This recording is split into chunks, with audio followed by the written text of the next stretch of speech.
तो ये है लांटना कामरा का प्लांट। देखिए फ्लावरिंग भी आ गई है। ये बहुत ही बड़ा हो गया है, देखिए हमसे भी बड़ा। फ्लावरिंग फ्रूटिंग सब हो गई है।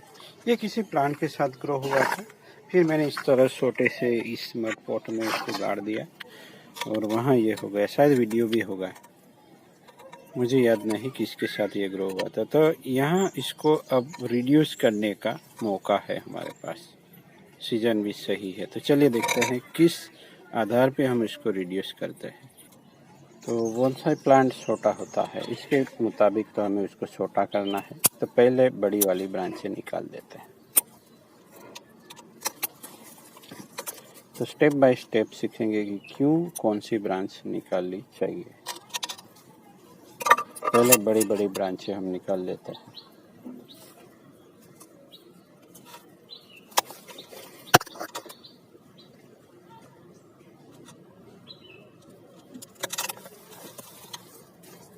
तो अब क्या करना है, हमें यहाँ फ्लो लाइन ढूंढनी होगी। फ्लो लाइन अगर हमें मिल जाती है तो उसकी फ्लो लाइन के हिसाब से प्लांट की डिजाइन होता है दोस्तों। तो पहले हमें कौन सा ऑब्स्ट्रक्शन आ रहा है, तो ये छोटी वाली ब्रांच का, उसको निकाल लीजिए। अब कुछ क्लियर हुआ है।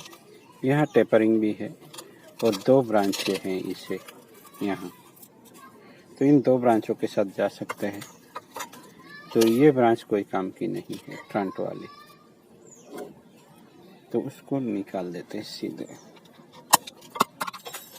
ये निकल गया। अब यहाँ क्या है, यहाँ बीच में से एक ब्रांच निकल रही है, उसका भी कोई काम नहीं। अब हमें डिसाइड करना है कि इन दोनों ब्रांचों के साथ जाना है या इसको भी साथ लेके चलना है। तो सभी संभावनाओं को तलाशना है। यहाँ मैच्योर लुक भी आ रहा है। तो क्या करेंगे हम, तो उसको भी रिड्यूस करते हैं, देखते हैं।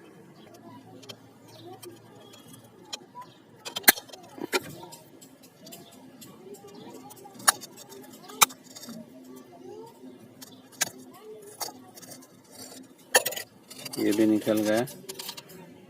अब हमें और क्या करना है, अगर हमें यहाँ से एक प्लांट बनाना है तो ये भी निकाल सकते हैं। और इस फ्लो लाइन के साथ यहाँ से जाना है तो हम उसको भी रिड्यूस कर सकते हैं और उसको रहने दे सकते हैं और इस स्टेम को हटा सकते हैं। तो चलिए ऐसा ही करते हैं। या उन दोनों की मूवमेंट भी सही लग रही है, तो ये मुझे थोड़ा अच्छा लगा, पर ये स्ट्रेट है। अगर ऐसा है तो हम यहाँ से भी जा सकते हैं, इस ब्रांच के साथ भी। तो चलिए यहाँ से पहले संभावना को तलाशते तलाशते नीचे आना है, ऊपर से नीचे। हालांकि इस प्लांट के साथ जाना नहीं चाहिए, क्योंकि ये ऐसे ही कभी भी डाइबैक कर जाने वाला प्लांट है। तो मैं, ये अपने आप ग्रो हुआ है तो मैं उसके साथ जा रहा। अब यहाँ हमें विज़न क्लियर हो रहा है। तो ये 2 ब्रांच रख सकते हैं। यहाँ से ये फ्लो लाइन करके यहाँ छोटा सा एक कैनोपी डेवलप कर सकता है और ये ब्रांच यहाँ एक बना सकता है, तो उसको भी निकाल देते हैं। तो अब ऐसे ही किसी प्लांट को बड़ा कर रहे हैं तो कोई काम का नहीं है। अगर इनिशियल स्टेज में आप इसको कोई स्टाइल वगैरह या मूवमेंट नहीं देते हैं तो इस तरह से कितना भी बड़ा प्लांट हो आपको छोटा करना पड़ सकता है, अगर आप इसको एज अ बोनसाई ट्रेन करना चाहते हैं। तो ये चीज़ें ज़रूरी है।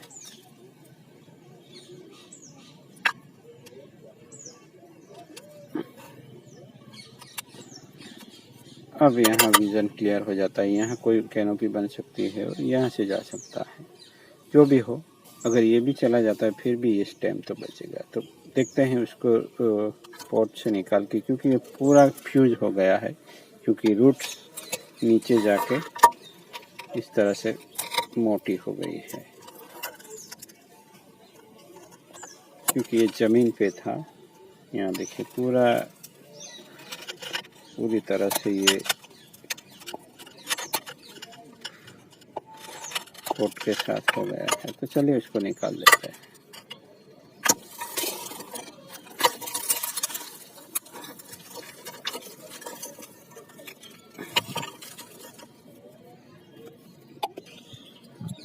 वायर कट कर लेते हैं।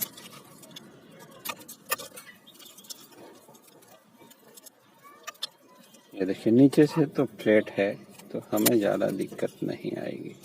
ये बड़े रूट हमें निकाल देने हैं, बड़ा रूट एक भी नहीं रखना है। यहाँ भी ये जो बैंड है उसको भी निकाल देता है। हमें ले जाना होता है प्लांट को छोटे रूट पे। हेयर कट कर सकते हैं। अब उसको लगा देना होता है किसी एक नए पॉट में। ये जेसीपी देख रहे हैं, हमने प्लांट लगा दिया है, पानी भी दे दिया है, तो अब फिर से उसको ग्रोथ के लिए छोड़ दिया जाएगा। तो इस तरह क्लिप एंड ग्रो कह सकते हैं, एक तरीके से कट एंड ग्रो।